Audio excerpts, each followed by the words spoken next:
So I recently played through The Witcher 3, and should you play it? Yes. I definitely think that this game is an extreme roller coaster. Within the last month since I last uploaded a video, I have spent 76 hours and 21 minutes playing through this game, which it comes to a total of 4,581 minutes. That's how long I've been playing through this game. And it really irked me to know that I got the bad ending.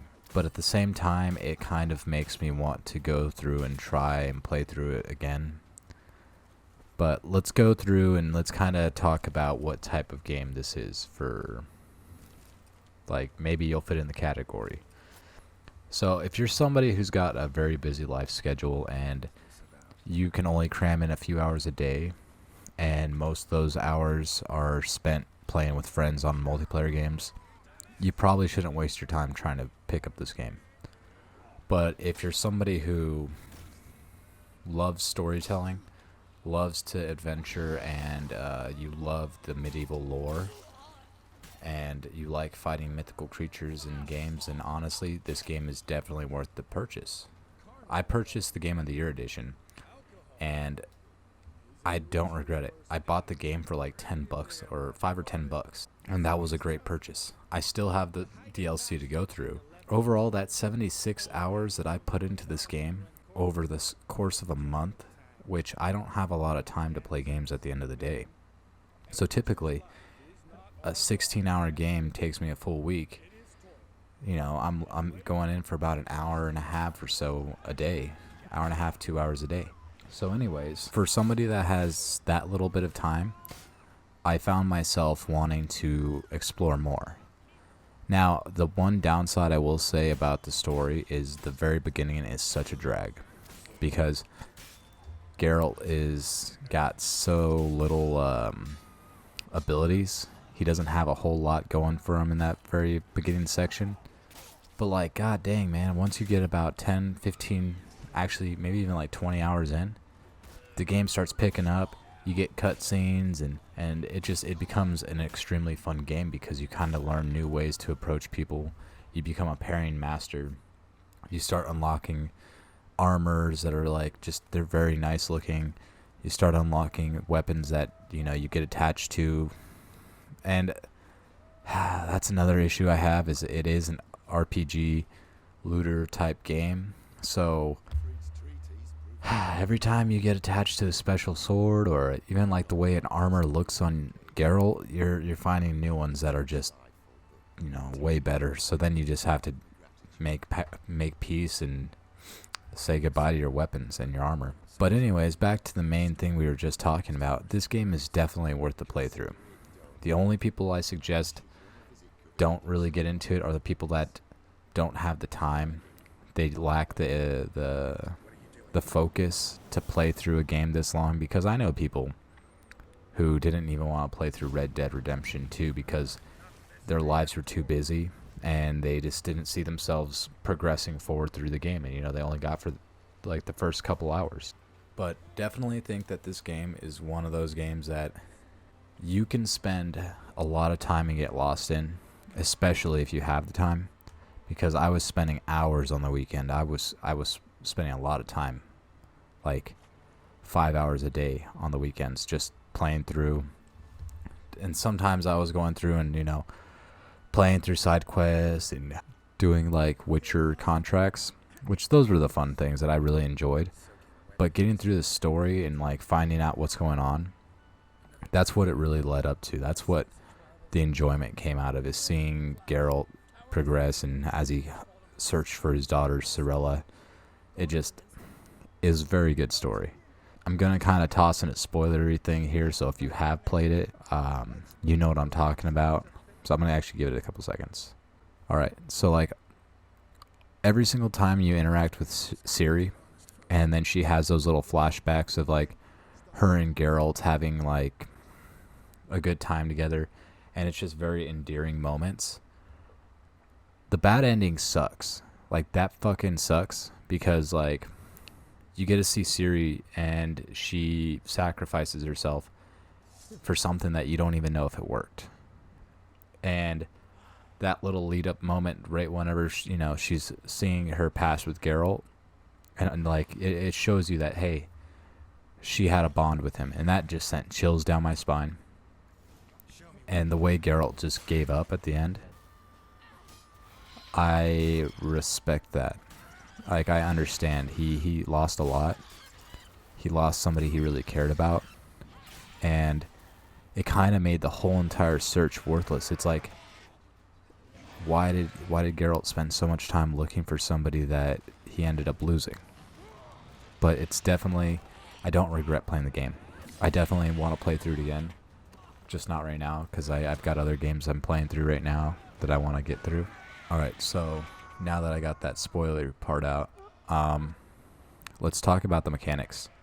In the very beginning of this game, the mechanics kind of sucked. I really love the fact that this game goes out of the way to make lore on these beasts and creatures and these specters that you have to fight, and it gives you tools and ways of taking them down. You learn recipes for bombs, for potions, for oils, and you learn how to take them down. You learn their weak spots, how to dodge them, how to attack them. And I love the fact that there's that much depth in this game, is that every enemy fighting them feels unique. Like, it's not a button masher game. The only time you're mashing buttons, which you're really not even mashing buttons, is when you're fighting the humans and you're mostly parrying. And then once you get that good parry, then you can make an attack. And then you're watching and standing guard. Then you parry. All that stuff. So anyways, the game mechanics at first were really boring.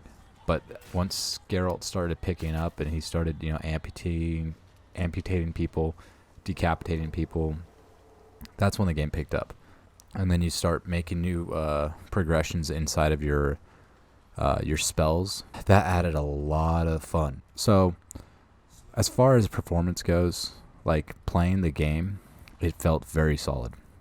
The only problem I had is if you do end up trying to fight a boss who's 8 levels higher than you, just understand that battle is going to last you probably an hour to an hour and a half. And you're going to experience a crap load of lag. Like, a lot of lag. And yeah, if you lose, you lose. However, I didn't lose, but I thought my game crashed. I was fighting a level 30 elemental, and it took me about an hour and a half, and at the end of the battle, it was going probably like 5 to 10 frames per second. And when I finally defeated him, the game just froze.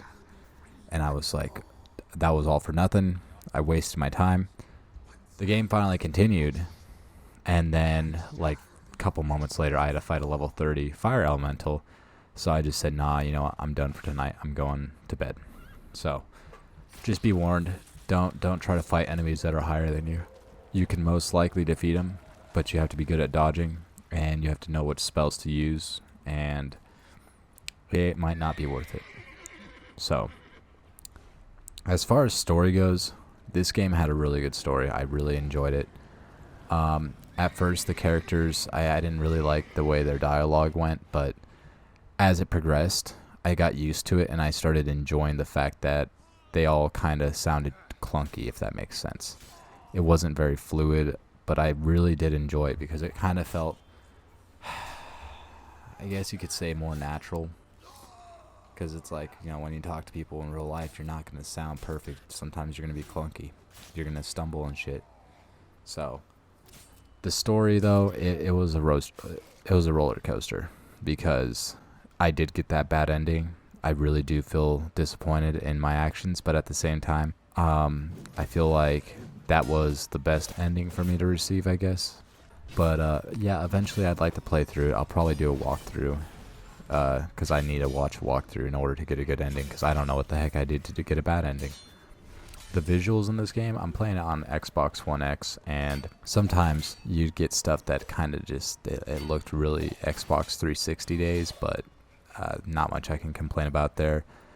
as well as the slider for performance in 4K. That shit got stuck all the time, so I never knew what I was in, if I was in performance or 4K. I just kind of said, fuck it, I'm in whatever mode I'm in. But when it all comes down to it, I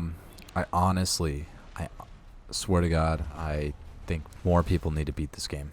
I understand it's a long game, with the base game being like 52 hours, and people sometimes getting like 200 hours out of, side missions included.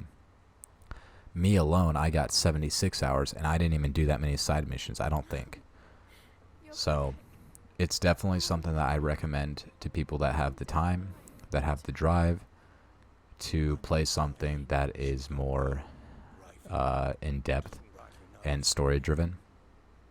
Because, like I said, it is more RPG styled. There's going to be a lot of looting, a lot of leveling up, and just managing your traits and your skills and what spells have what abilities. There's just a lot to do. You also got to learn how to... There's a lot of managing when it comes to like your horse, because you get trophies for killing monsters, but they're kind of like the legendary monsters or whatever you want to call them. And anyways, those trophies give you different perks, I guess you could say. So you could get bonus 5 gold with 1 monster head, but other monster heads give you extra experience. So you got to decide between those. I mean, if you really thought about it, you could probably just trade out the heads. Like, so if you're going to go sell some stuff, trade out the heads so you get bonus gold. If you're going on a mission that requires you to kill a lot of humans, trade out the head for the one that gives you bonus XP for killing humans and like non-humans such as animals. And just kind of manage it that way. I wasn't going to do all that just because I was trying to get through the story and progress as much as I could, but also while enjoying the game. And like I said, I can't say that I did not enjoy this game. I really, really enjoyed it. It was a rough 76 hours, but at the end of the day, I beat it, and I really am happy that I went all the way through to the end. So yeah, that's my review. I didn't script it because I just felt like this game, there's a lot to talk about. So I guess if somebody wants to know like a really in-depth review on it, like what I felt about all the mechanics, like every single mechanic, such as like the oils and potions, the bombs, how they affected things, how each enemy kind of acted, I guess. If like somebody really wanted me to do an in-depth review, I would need to probably have quite a few likes. Like the most I got like right now is like 5 likes, but let's aim for 50 if that's what people want. That's what people want. I'll go in depth. I figured I'd play through this game just because Cyberpunk's coming out, and I never played Witcher. I started it a really long time ago, but I finally finished it. But yeah, if you like the video, leave a like and comment. Subscribe, that always helps. I do like seeing that my subscribe count has gone up, and I appreciate all those people who find my videos entertaining enough to join into the Evergreen Forest. Yeah, that's what we're going to call it. We're going to call it Evergreen Forest. You guys are going to be saplings. I know it's cringe, but yeah. Well, right now I'm playing through Doom Eternal, so hopefully I'll get a review out sooner. But until then, peace, love, homies.